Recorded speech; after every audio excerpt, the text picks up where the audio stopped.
اللهم صل صلاة كاملة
اللهم صل صلاة كاملة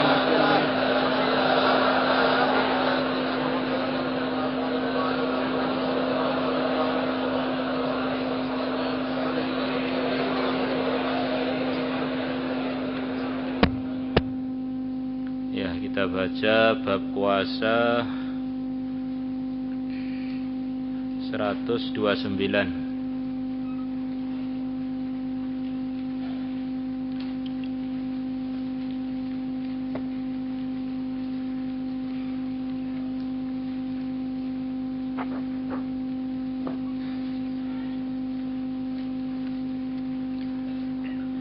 Bismillahirrahmanirrahim. Thawabu man shama ramadhana imanan wa ihtisaba. Pahalanya orang yang puasa Ramadan imanan karena iman. Dia ngerjakan puasanya itu karena iman, karena keyakinan dia kepada Allah, kepada Rasulullah, keyakinan dia kepada kebenaran Islam. Sekian banyak di dunia ini bukan hanya orang Islam saja berpuasa. Bahkan ada agama-agama selain Islam puasanya ekstrim sampai sekian lama baru berbuka. Tapi bukan karena iman, karena kesesatan. Maka puasanya hasilnya adalah murkanya Allah.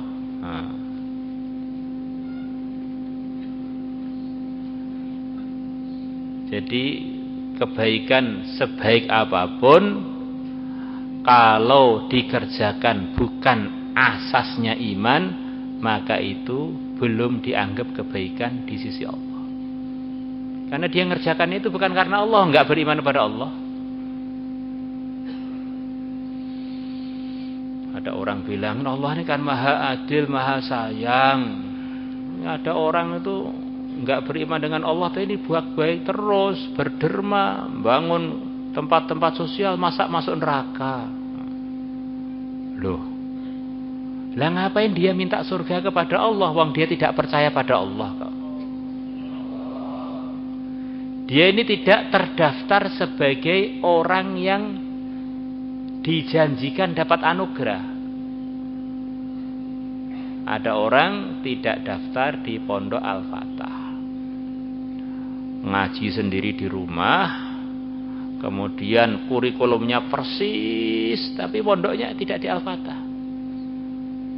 Begitu di Al-Fatah ada kelulusan, dia nggak ikut dalam kelulusan, marah-marah. Kenapa saya nggak ikut lulus? Padahal pelajaran saya sama. Ya beda kan, kamu tidak terdaftar. Daftar untuk mendapatkan anugerah Allah, langkah pertama adalah syahadat la ilaha illallah Muhammadur Rasulullah.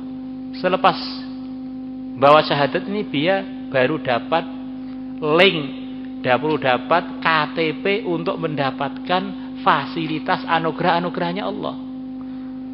Ngurus KTP nggak mau, tiba-tiba pengen dapat macam-macam fasilitas sebab KTP, nggak nyambung. Itulah kurang lebih jawaban bagi orang-orang yang mengatakan, kenapa orang-orang sudah berbuat baik dari kecil, nggak pernah nyakitin orang, baik terus kok masuk neraka. Lah dia nggak beriman kok.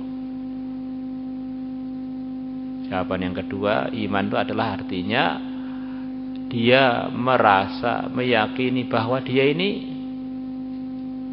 nggak punya dirinya.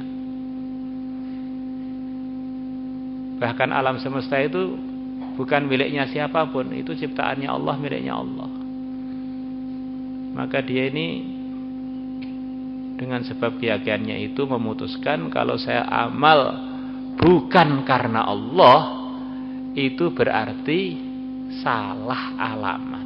Wong semuanya milik Allah.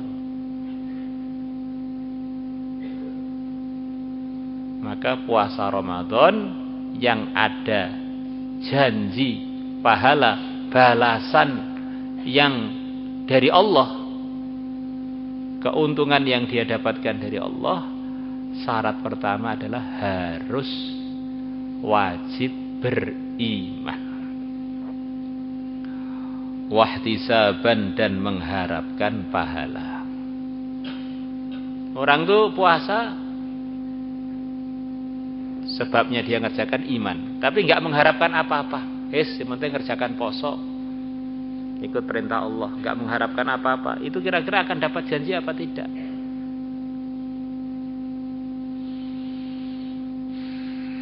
Sebagian mengatakan orang itu kalau sudah karena Allah berarti sudah ikhlas.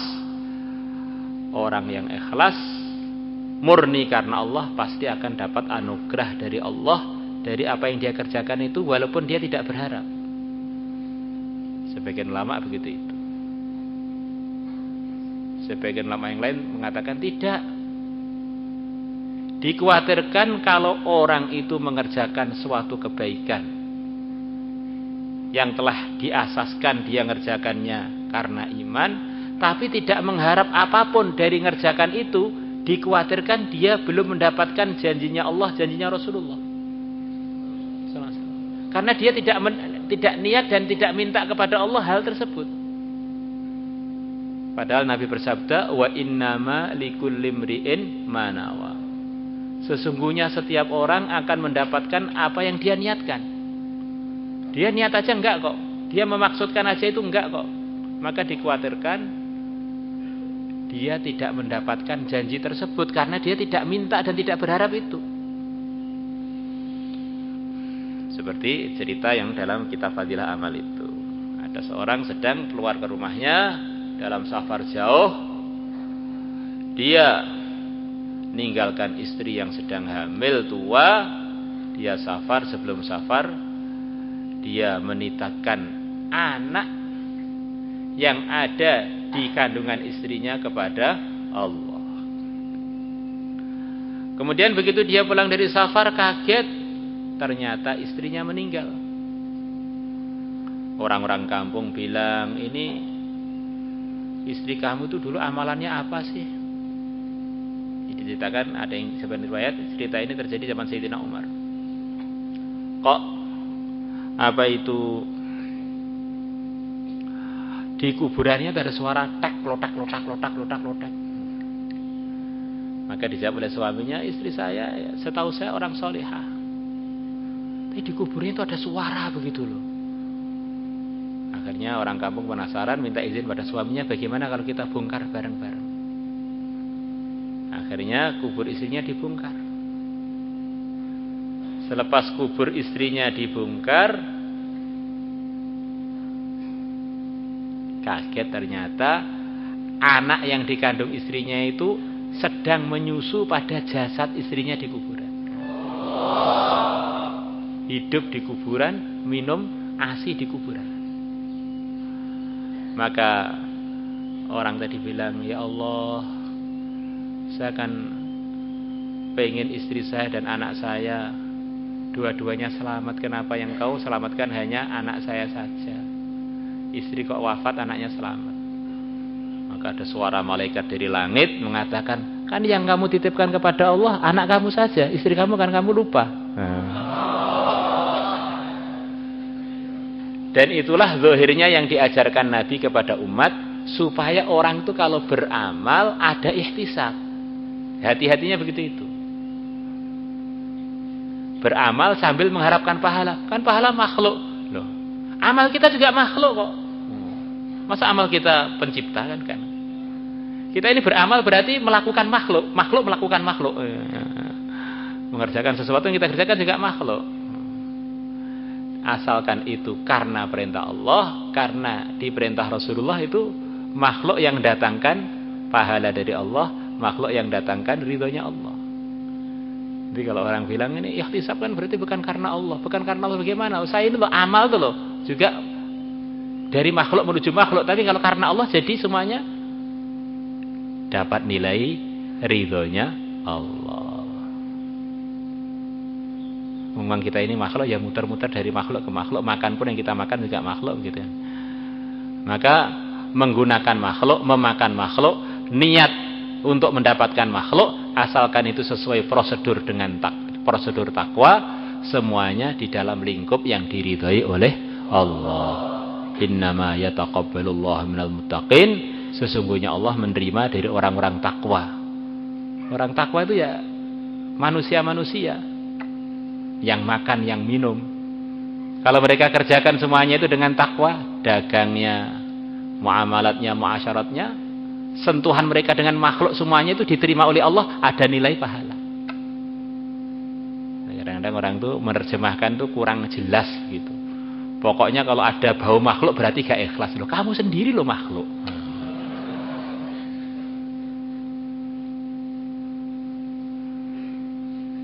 Menafikan makhluk itu harus ada penjabarannya. Rasulullah loh makhluk. Tapi kalau kita nggak memasukkan Rasulullah di hati kita, yakin pada beliau, kita nggak diterima oleh Khalik kita. Jadi menafikan makhluk itu ya harus ada penjabarannya lagi. Kecuali makhluk-makhluk yang oleh Allah memang disuruh masukkan di hati kita. Termasuk cinta itu makhluk apa tidak itu? Kita menyalurkan makhluk yang bernama cinta yang ada dalam hati kita kepada Allah dan Rasulnya, kepada kebaikan-kebaikan, kepada perjuangan dan seterusnya. Qala Allah Ta'ala telah berfirman, ya ayyuhalladzina amanu kutiba alaikumus siyamu kama kutiba alal ladzina min qablikum la'allakum tattaqun.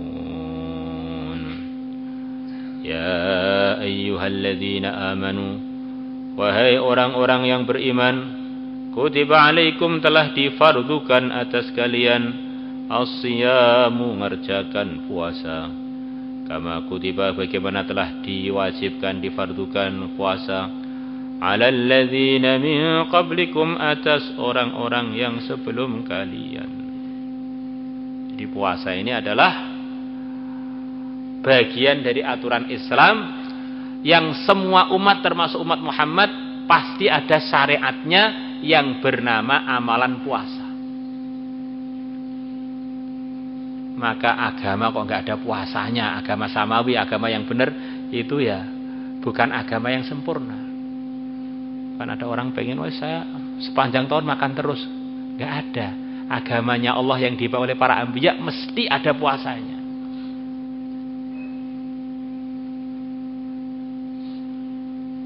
Maka orang yang nggak mau puasa itu ya akhirnya hidupnya tanpa agama, atau hidupnya banyak lepas dari aturan agama. Ada puasa fardu, ada puasa sunnah. Yang diantara hikmahnya puasa, la'allakum tattaqun, supaya kalian bertakwa.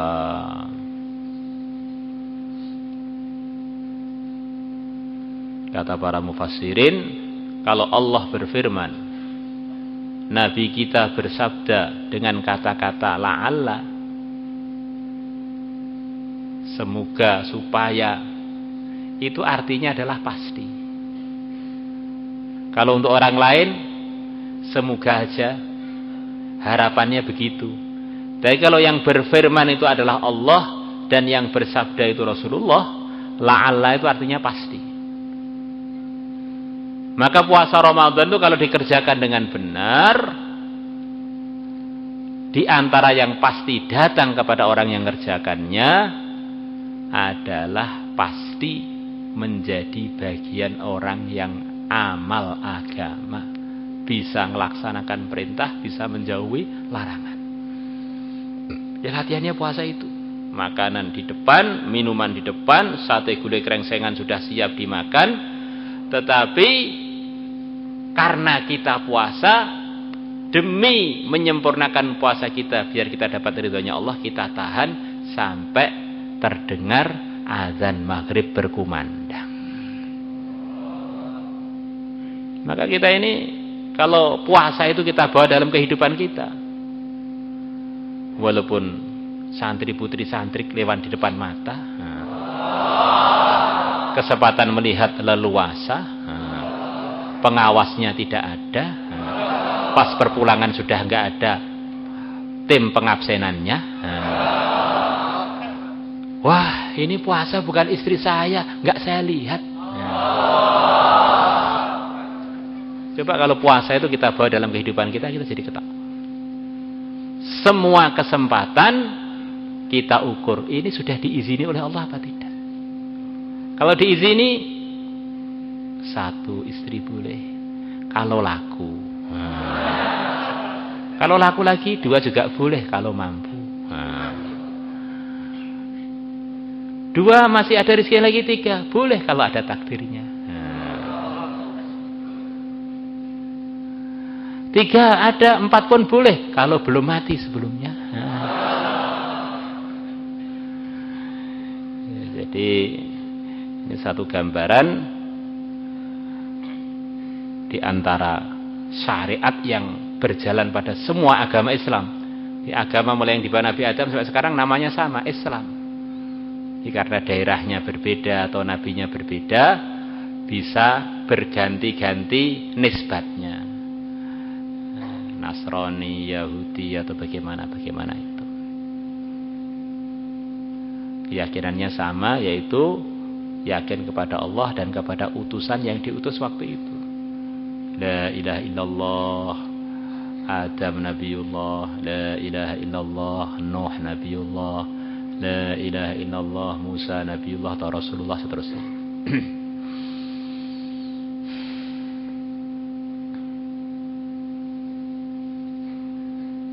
Maka itulah yang difirmankan Allah, inna dina indallahil Islam.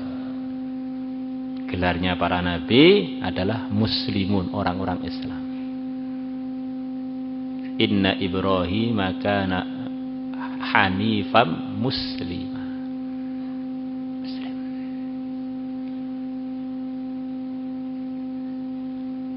An-nabiyina alladzina aslam. Para nabi semuanya adalah orang-orang Islam.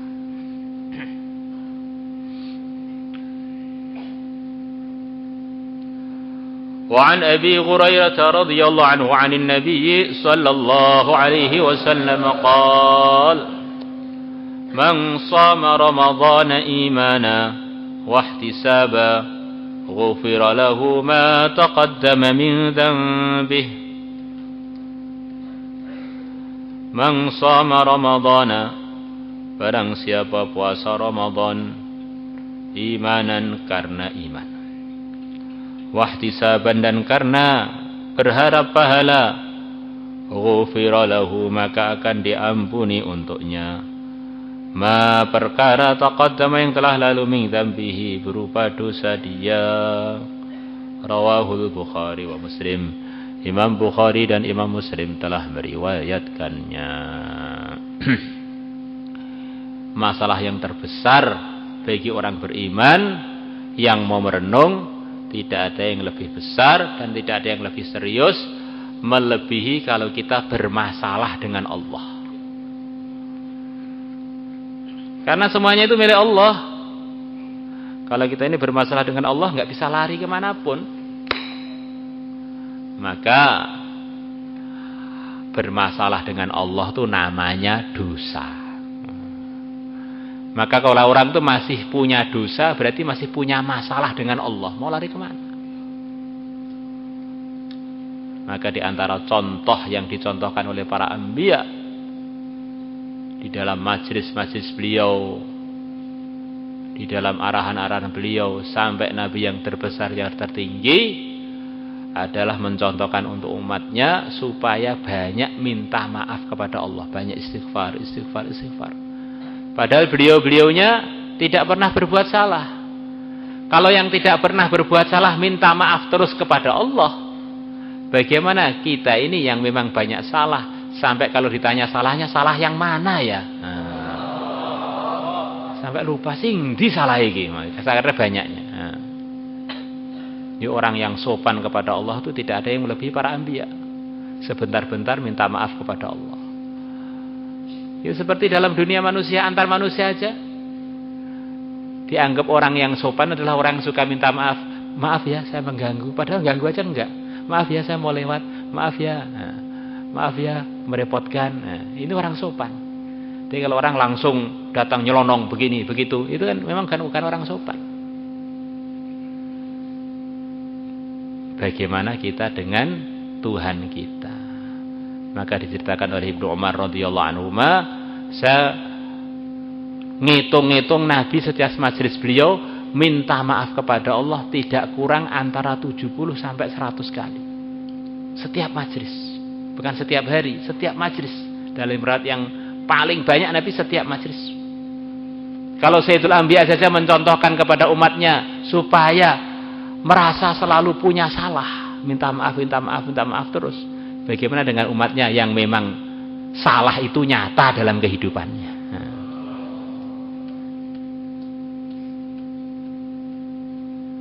Ini bulan Ramadan, kita masuk ke 10 yang kedua, yang diantara janji besarnya adalah ampunan dari Allah.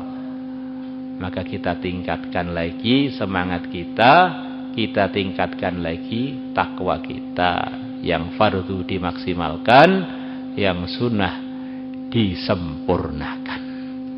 Insyaallah. Di antara nikmat Allah yang sangat besar pada kita, wabil khusus yang hadir ini yang orang Indonesia, munculnya negeri Indonesia ini adalah di bulan Ramadan. Akhirnya kita lumayan nyaman, macam-macam fasilitas keagamaan tersedia. Alangkah sulitnya sebelum kemerdekaan hal-hal tersebut terwujud dengan baik. Masya Allah. Kita di Indonesia ini mau sujud sampai dengkulnya terkelupas kulitnya pun nggak ada yang ngalang-ngalangi. Masya Allah. Mau sujud sampai jidatnya bukan hitam sampai hilang kulitnya, tembus sampai tulang pun nggak ada yang ngalang-ngalangi. Mau wiritan sampai tasbih kita putus berkali-kali pun nggak ada yang ngalangi. Masya Allah. Mau membaca Quran sampai Qurannya koyak-koyak pun nggak ada yang ngalangi. Ini semua anugerah ini datang kepada negeri kita di bulan Ramadan. Proklamasi bulan Ramadan. Maka jangan sampai kesempatan-kesempatan emas ini kita biarkan berlalu tanpa kita ngambil keuntungan yang sebaik-baiknya. Ketika kita di pondok ataupun yang sebagian nanti katanya mau pulang mau apa itu, mau khidmat pada orang tuanya, mau nyuci WC di rumahnya, mau nyetrika baju orang tuanya, mau masakkan orang tuanya. Orang tua kita sudah capek ngirim wesel pada kita 12 bulan, 11 bulan, kita pulang sebentar mengganti capeknya ayah ibu kita. Akhirnya tetangga-tetangga ngelihat tuh pada seneng, Masya Allah, ini santri-santri ini pulang nih orang tuanya jadi seperti raja. Akhirnya orang pada senang agama, kalian balik ke pondok, sudah pahala ngucur terus dengan sebab orang-orang pada husnudzon pada agama itu. Maulaya salli wa sallim daiman abada ala habibika khairil khalqi kullihim huwal habibul ladzi turja syafa'atuhu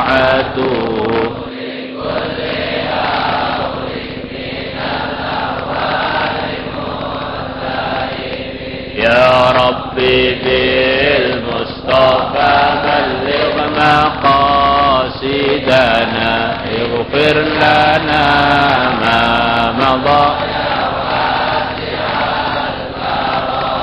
يا أرحم الراحمين يا أرحم الراحمين فرج على يا عالم السر منا وعافنا واعف عنا